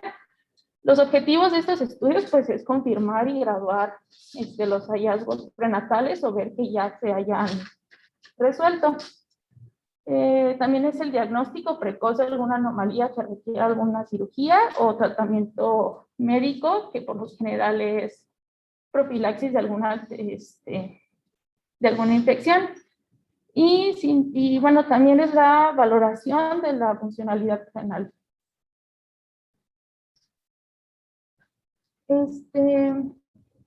Los estudios que se van a hacer, por lo general, se basa mucho en lo que es el ultrasonido renal y se considera normal si se encuentra una ausencia de hidronefrosis y de dilatación ureteral. Y también que el tamaño del riñón se encuentre en los estándares. Se debe de repetir el ultrasonido a las 4 o 6 semanas de edad. Si este es normal, pues nada más se tiene que vigilar al paciente y ya se le va a realizar otro ultrasonido al año. En el caso de que se encuentre alguna anormalidad, se debe de hacer una interconsulta con el urólogo para analizar la posibilidad de hacer un cistograma. Y bueno, hay que recalcar que el ultrasonido postnatal lo que va a evaluar es el parénquima renal. Si nuestro paciente presenta una infección urinaria, se debe de realizar una cistografía y un ultrasonido para el inicio de estudios de imagen. en todos aquellos pacientes que sean varones, en niñas menores de 36 meses y también en niñas de 3 a 7 años que tengan una fiebre superior a los 38.5 grados centígrados. Otro estudio que se puede hacer es la cistouretrografía o cistografía misional seriada. Esta es la técnica que se usa más que nada para el diagnóstico de reflujo y consiste en administrar un medio de contraste en la vejiga para visualizar el órgano. Esta técnica lo que va a valorar es el cuello vesical, la uretra posterior y la vía urinaria baja. Las desventajas de este estudio, pues, es que tiene una alta dosis de radiación y no es sensible para el reflujo de grado 1. Pero pues, sin embargo, el cistograma isotópico es más sensible a este tipo de reflujo, nada más que pues tiene una pobre resolución espacial y mala descripción anatómica. No es posible clasificar el reflujo si es que se encuentra conforme a los criterios cistoretrográficos y bueno, no es útil para valorar el cuello vesical, la uretra y tampoco identifica el reflujo intrarrenal. Finalmente, pues los últimos dos estudios que se puede hacer son la urografía excretora intravenosa. Esta provee una visualización del sistema urinario, nada más que es muy invasivo y solamente se recomienda para los casos dudosos de alguna estenosis ureteropiélica. Y pues el último es una uroresonancia magnética. Este es muy útil para valorar alguna malformación congénita que sea muy compleja. Pues las indicaciones es la sospecha de alguna malformación de este tipo, que nuestro paciente tenga una alergia conocida al medio de contraste y también que haya desarrollado una falla renal aguda. Y bueno, ya para terminar, la fisiopatología y el tratamiento de algunas malformaciones. Primero tenemos la displasia renal. Este es un fallo en la diferenciación metanétrica. Puede manifestarse con un riñón aplásico, multiquístico, con displasia generalizada, parcial o cortical. Por lo general los pacientes son asintomáticos y la mayoría de los quistes involucionan en un 15% de los casos en los primeros 3 años de vida. En caso de que el paciente tenga alguna infección o que tenga hipertensión, se recomienda mucho la nefrectomía. Y bueno, en cuanto a la displasia renal multiquística, el parénquima renal está mal formado por los quistes no comunicados separados por el mesénquima displásico. Este es de origen embrionario por una atenesia o agesia ureteral. En un curso natural, pues hay una involución de quistes y hay una hipertrofia del riñón contralateral. La genesia renal, pues es la ausencia de algún riñón o uréter por una anomalía en el desarrollo igual metanétrico. Está asociado a malformaciones genitales, del esqueleto, orejas, tracto gastrointestinal y también respiratorio. El riñón único debe de desarrollar una hipertrofia compensadora para que el padecimiento pueda ser tolerado. La genesia bilateral pues es muy rara, no es compatible con la vida, se presenta como un oligoamnios y también como muerte perinatal. Se ha detectado que hay alteración en los genes RED o GDNF que alteran la interacción de la yema ureteral y el mesénquima metanétrico. Las anomalías de la migración renal, pues como ya había mencionado, es la ectopia renal y también la fusión renal. Se da por una disrupción en la migración del riñón durante el desarrollo. En la ectopia renal, pues se van a ver riñones pequeños, hipofuncionantes y se asocia mucho con el reflujo. Hay obstrucciones ureterales o sino también anomalías genitales. En la fusión renal, por lo general, se da en forma de herradura. Se debe a una migración de células metogénicas por los conductos primitivos. Por lo general son de buen pronóstico, solamente que tienen riesgo de desarrollar tumor de Wilms, reflujo, una obstrucción del sistema colector y cálculos renales. La función renal se suele asociar mucho a lo que es el síndrome de Turner. Y bueno, en estos casos, si el paciente desarrolla un tumor de Wilms, se debe de hacer una nefrectomía radical y por lo general es curativa. Malformaciones en pelvis y uréteres. Empezamos con la estenosis pieloureteral, puede ser total o parcial, y es la causa más frecuente de hidronefrosis. Se da por una estenosis intrínseca del uréter proximal, o si no también por una obstrucción extrínseca por un cruce vascular.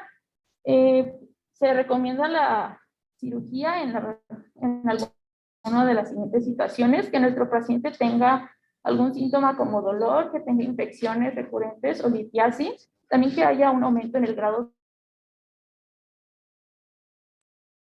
afectado del más del 40%, y también una hidronefrosis masiva en la pelvis renal con un diámetro mayor de 50 milímetros. La duplicidad renal, pues es la duplicación de la yema ureteral y se desarrolla en un riñón formado por 12 milriñones con 2 sistemas pilofáciles y 2 uréteres. Puede ser completa, esta se llama nefropieloureteral, o incompleta, que es la nefropielítica. Se debe de recurrir a un tratamiento quirúrgico como la nefrectomía polar superior. El reflujo vesicoureteral es el paso retrógrado de la orina por la vejiga, a los uréteres. Puede ser primario por un debilitamiento del sistema valvular ante el flujo, por una inmadurez o por una alteración en la unión vesicoureteral, y por lo general tiene una resolución en los primeros 2 años de vida. El secundario es por un funcionamiento anómalo de la vejiga, en la cual están alteradas, hay presiones intravesicales altas. La cirugía se indica en pacientes con pielonefritis de repetición, aunque se le haya dado tratamiento con antibióticos o que haya una pérdida en la función renal. Se da mucho lo que es la cirugía endoscópica, se inyecta lo que es una sustancia que va a disminuir la luz del meato, y en casos de persistencia del reflujo de alto grado, pues se hace un reimplante ureteral. El megauréter, pues es la dilatación del uréter de más de 100 milímetros, está asociado o no puede estarlo a una hidronefrosis.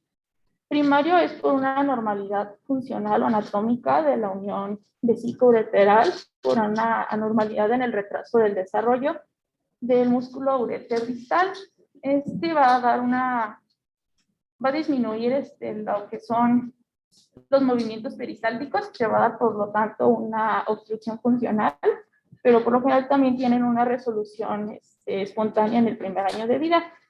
Y secundario, pues se va a deber a una anormalidad en la vejiga o en la uretra. En caso de que nuestro paciente tenga algún síntoma o haya un deterioro en la función renal, se va a requerir a la cirugía,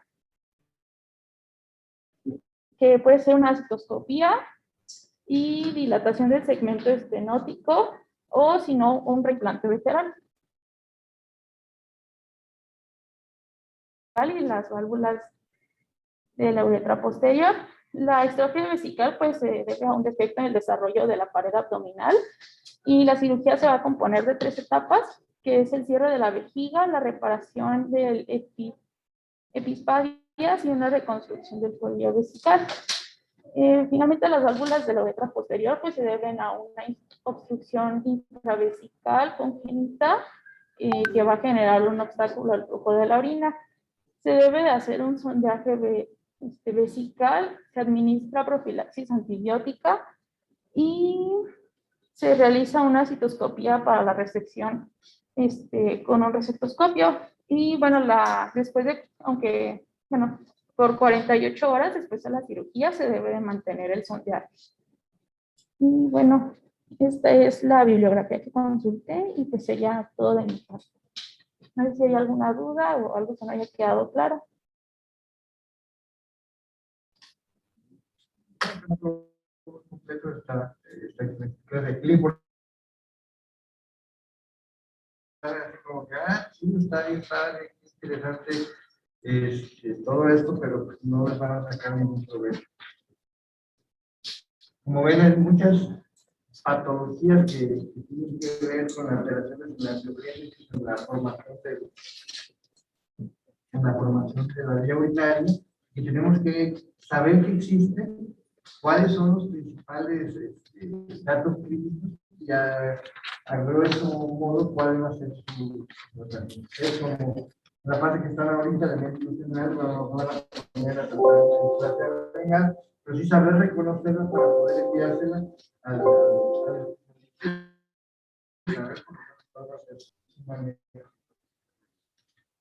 ¿tienen alguna duda? Sí. ¿Y lo leyeron? A ver, en ese día, decía que la mayoría pues se quedaba en la zona pública y que se llevaba operaciones principalmente porque hacía pues una obstrucción, bueno, creo que era un 5% de personas que tienen una ectopía, es al contrario, no se queda arriba, sino que queda más arriba el riñón, ahí como si ya datos patológicos, pues hay que hacer algún tratamiento. Si no da datos patológicos, pues es una variante, ¿no? Pero ¿y qué afectaría? Bueno, abajo. Normalmente no pasaría nada. Si no obstruye, si no, lo más común es que arriba no obstruye. Y si obstruye, habría que hacer una autotrasplante, moverlo hacia la piel, ¿no?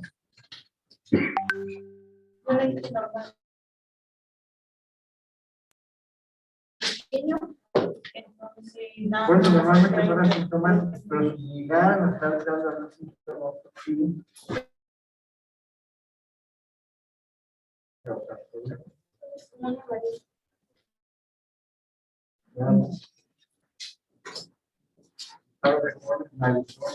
me va a recortar la oreja.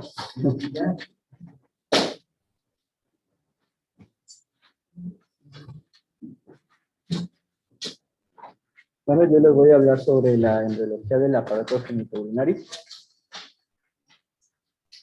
Okay, el sistema urinario se encuentra conformado por los riñones, uréteres, vejiga y la uretra, y se va a desarrollar a partir del mesonefro intermedio a lo largo de la pared abdominal o gononefrotomo. A partir de la cuarta semana, el mesodermo intermedio se va a dividir bueno, se va a tener un mesodermo paraxial y el mesodermo lateral. También tenemos que saber que igual en la cuarta semana el mesodermo intermedio se va a diferenciar en pronefros, mesonefros y metanefros. Hay también otro dato es que en la cuarta semana entre los somitas y el mesodermo lateral se va a empezar a generar los órganos uretrogenitales. El pronefros, también conocido como el riñón primitivo, es el primero en aparecer y comienza en la cuarta semana, a partir de 7 a 10 pares de nefrotomos que van a formar, son derivados del mesodermo intermedio. De ellos se van a originar los túbulos pronéfricos, que más adelante en el mesonefros veremos que tienen intervención, y desaparecen entre los 24 y 25 días de su formación. En el pronefros también se ha visto que los genes LIM1 y PAX2 son importantes en su desarrollo. El mesonefros se va originando a la par del pronefros, solo que tarda un poco más, ya que inicia igual a la cuarta semana. Al ser solo un riñón transitorio, por así decirlo, también va a involucionar y desaparece a partir de la octava semana de desarrollo. Aquí en el mesodermo intermedio, a partir del mesodermo intermedio, van a estar los túbulos pronéfricos, que van a tener injerencia en los túbulos que se van a generar en el mesonefros. Los túbulos van a formar el corpúsculo renal en sus partes distal y proximal. También los túbulos aparecen como evaginaciones de los conductos pronéfricos a partir del somita 13 y 14.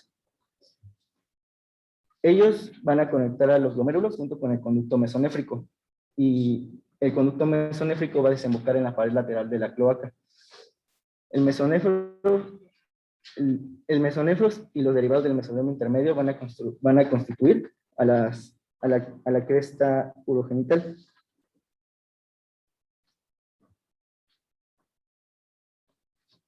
Algo que se me pasaba a comentar es que también en el mesonéfros comienza la formación de los glomérulos, que se forman por medio de óvulos capilares que tienen una forma similar a los de la nefrona definitiva. Una vez que desaparecen, por así decirlo, o involucionan, mejor dicho, el mesonéfros y pronéfros, dan lugar al metanéfros, que es conocido como el riñón definitivo. Este se desarrolla a partir del día 32 y al final de la cuarta semana los conductos mesonéfricos van a llegar a la cloaca y a partir de ahí se van a producir los brotes ureterales. El brote ureteral va a dar lugar a las vías urinarias y el blastema metanéfrico a las nefronas. Ok, aquí ocurre algo llamado morfogénesis de la ramificación, que es lo que va a dar lugar a la pelvis. Este comienza a partir de los brotes ureterales, que va a ser inducido por el factor neurotrópico derivado de la glía, o GNDF. A ver, espérame tantito, yo me quedé con una duda. ¿Qué es lo que da lugar a las nefronas? No, espérame. ¿El brote ureteral o el blastema metanéfrico? El blastema. ¿Y a qué da lugar el brote ureteral? A las vías urinarias. A las vías urinarias. Cálices. Ok. Bueno, decía que los brotes ureterales van a ser inducidos por el factor neurotrópico derivados de la glía. Se van a unir a un receptor RET y va a producir una señal que se va a regular por WT1.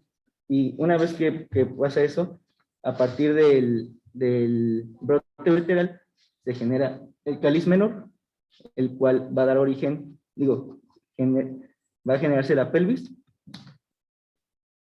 la cual da lugar al cáliz menor, cáliz mayor, túbulo colector y túbulo papilar. El túbulo colector va a constituir a las vesículas renales, las cuales tienen una forma de S y se van alargando, y en los extremos van a crecer vasos capilares que van a dar origen al glomérulo.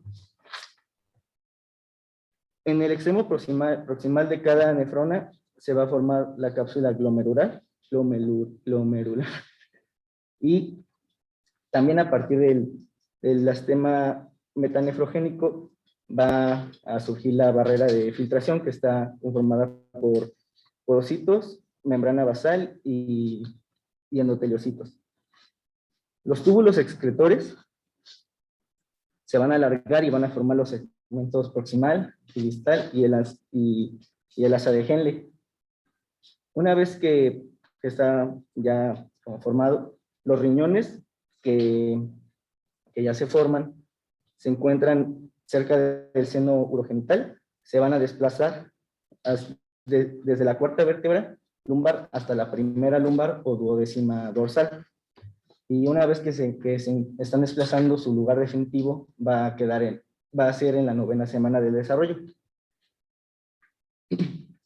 La zona caudal del riñón va a ser irrigada por una rama pélvica de la aorta, y mientras asciende se va a vascularizar por arterias de la aorta que se encuentran a niveles más altos, y las que estaban abajo van a ir desapareciendo.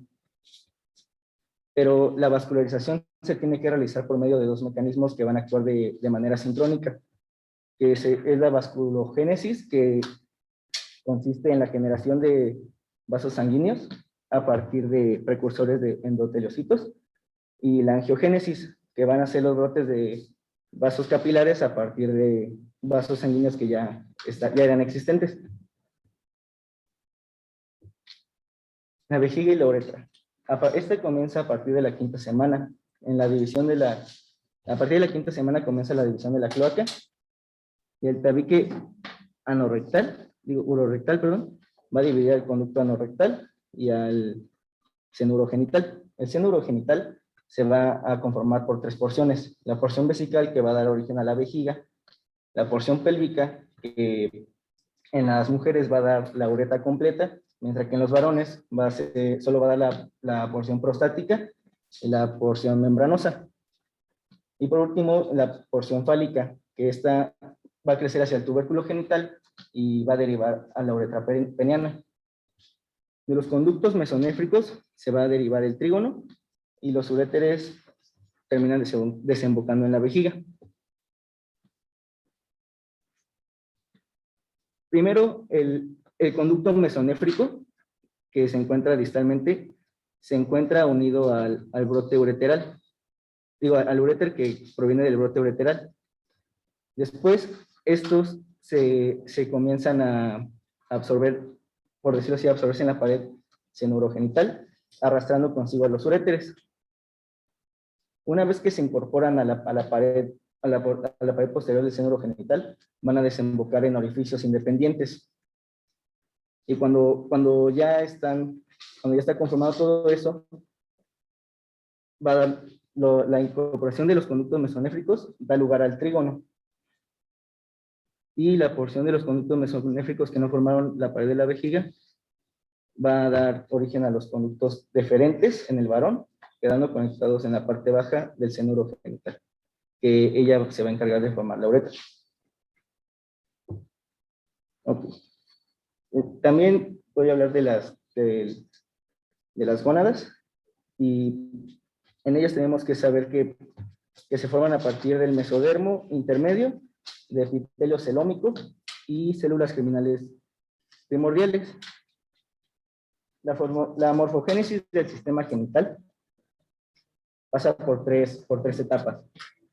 La primera es la diferenciación cromosómica, en donde se va a dar el sexo, la diferenciación gonadal y la diferenciación fenotípica, que es la que da el origen a los genitales externos. La diferenciación gonadal tiene dos periodos. Uno indiferenciado, que es donde llegan los cordones sexuales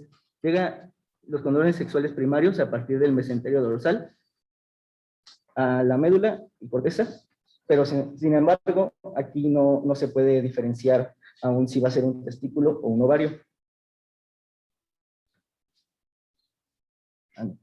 Bueno, y en el otro periodo, en el diferenciado, es solo a partir del tiempo que se van como uniendo, se va a empezar a diferenciar si va a ser un testículo o un ovario. Si es un testículo, se va a saber por medio de la hormona antimuleriana y la testosterona, ya que se encuentran presentes. La formación del testículo se da en la 7ª semana, una vez que se han formado los cordones testiculares medulares, y en la semana 20 se forman los lobulillos testiculares, los cordones seminíferos, los túbulos rectos y la red testicular. La formación del ovario se da en la semana 14 y se pueden apreciar los cordones sexuales primarios atróficos ya que no crecen de la misma manera que en el testículo. En la semana 20 crecen los cordones sexuales secundarios e incorporan a las células germinales primordiales y comienzan a formarse los folículos primordiales en el estroma ovario.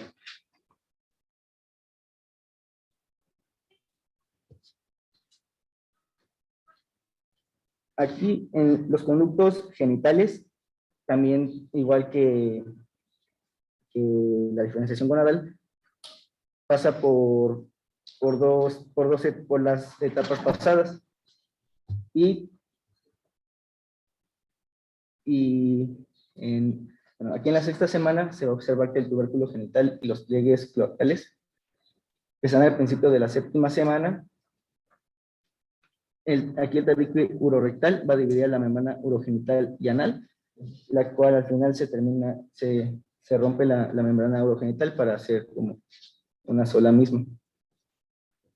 Y en los órganos sexuales externos, los pliegues cloacales en los embriones masculinos se van a encargar de cerrar la uretra, y en los femeninos van a formar los labios pudendos menores, y las eminencias genitales formarán las bolsas escrotales en los varones, y en las mujeres los labios mayores. También en los embriones del sexo masculino, el tubérculo genital va a dar origen al pene, mientras que en el sexo femenino va a dar origen al clítoris.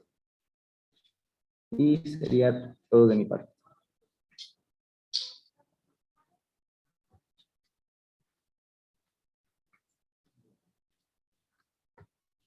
Entonces, les voy a pedir que ya para mañana los temas, por favor, preparen estos dos temas, estuvieron muy bien preparados. Espero yo que lo hayan leído todo, porque aquí la esencia de todo esto es que lo lean, que lo estudien. El objetivo de pedirles que hagan resúmenes no es para que yo,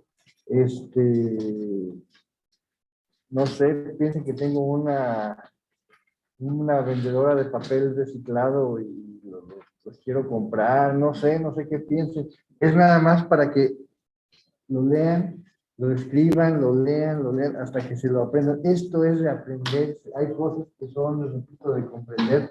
Y esto, pues es de comprender, pero más de comprender es de aprender todo de memoria. No, en esta parte de su carrera no ellos van a tener otras partes en las que va a haber cosas de discutir, de entender y de asimilar, y que tengan diferentes puntos de vista. Aquí no, aquí son los fundamentos, son las bases. Para que puedan avanzar, pues necesitan estar bien los fundamentos y las bases. Por favor, lean, estudien. Yo sé que pueden tener muchas cosas que hacer en mente, pero hoy ustedes decidieron estudiar medicina, nadie los trajo aquí a fuerzas. Si hubieran deseado estudiar leyes, probablemente ahorita podrían salir aquí a tomar un café y luego a seguir a la comida y luego en la tarde ir a chupar, pero no, decidieron estudiar medicina, y medicina es leer, aprendérselo, entender. No hay otro camino. Entonces, si realmente les gusta, pues hay que poner todo de su parte. ¿De acuerdo? No estoy seguro si mañana tengo una cirugía en la mañana. Ahorita lo confirmo con su compañera. Si la tengo, nos veríamos el jueves sí a las 7:30. Y si no, pues nos veríamos mañana a las 7. Yo te lo confirmo en un ratito. ¿De acuerdo? Que tengan un buen día.